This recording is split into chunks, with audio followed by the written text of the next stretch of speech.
get letters of recommendation, but you aren't sure who to ask? Don't worry, because today I will be sharing with you 6 tips for choosing your letter of recommendation writers. Hi, I'm Dr. K, and welcome to my channel where I help you live your best life by sharing advice and tips on how to grow personally and professionally. Throughout the many times that I applied to pharmacy residency programs, I asked a number of people for letters of recommendation, some of which I probably should not have asked. Because of that, I want to share a few things with you so you won't make the same mistakes I did. So the first thing that you like to consider when asking for letters of recommendation is quality. Can this person write you a good letter of recommendation? And this is something that is very important because when you ask for a letter of recommendation, you actually want one that's going to be good. Some people may say yes, knowing that they really don't have anything good to say about you. And the last thing that you want is for someone to submit a letter of recommendation that is not quality. I don't think people really realize this, but sometimes people actually do write letters of recommendation not recommending people for a program. And that's the last thing that you want. So the second thing that you want to consider is how well does the person know you? Hopefully by now you have taken enough time to cultivate relationships with your professors and preceptors so you can reach out to someone that actually knows you well enough to write a letter that is of substance. Programs can definitely tell whether it's just a generic letter that they wrote and sent to everybody for every applicant versus those that are actually genuinely written and unique to you and what your skills are. And that leads me to my third tip, which is, can this person speak about your clinical skills? Of course, it's a great thing if you know the director of such and such at such and such location, but if they can't speak about how well you work in a clinical setting, then they may not be the best person to write the letter of recommendation for you. Programs really want to hear from someone that has worked alongside you in a clinical setting that can really speak about what your skills are and most importantly, how you can transfer your skills from the classroom to the clinical settings.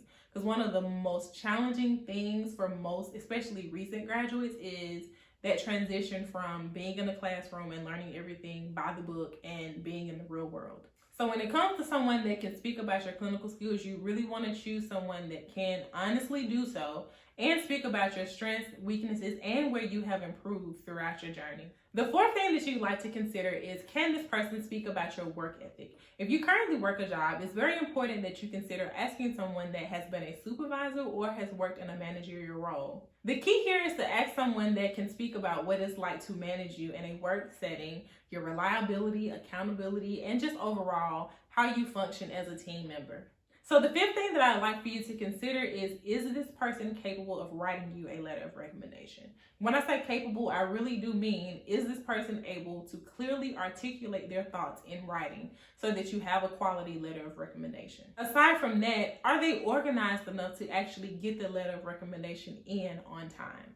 I know for myself, I have worked with a number of people who I am pretty confident will write me an exceptional letter of recommendation, but they are so scatterbrained that I would have to literally hound them to make sure that the letter is put in on time. And that's just not something that I want to deal with if I can help it.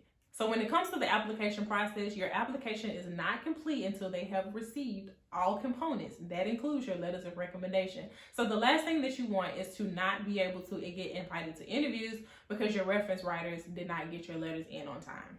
So the sixth thing that I'd like for you to consider is, does the person's practice experience align with what your career goals are and things that are offered in the program?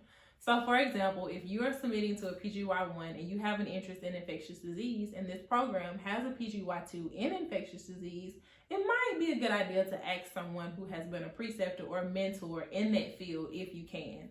Of course, if you don't have the opportunity to do that, I do still think it's great that you have someone that can speak about your clinical skills as well as your work ethic. Because if you have someone that works in that field but they don't know you well enough, their letter of recommendation is not going to be quality enough to actually mean much when it's time for your application to be reviewed by the program. So in summary, when it comes to asking for letters of recommendation, you really want to make sure you ask people who know you well enough to speak about your clinical skills as well as you as a person, because programs do want to know the type of person you are, and you want to make sure that it's someone that will actually give a good recommendation saying that you are capable and qualified to meet the needs of that program. If you'd like to find out more information about the residency application process Or if you'd like to see a list of the questions that your letter of recommendation writers will actually have to answer about you, then check the description box and I have a link to the ASHP website where you'll find those resources. So that's all I have for you guys today. I hope you found those tips useful and that you take advantage of some of the other videos I have in the pharmacy residency application series.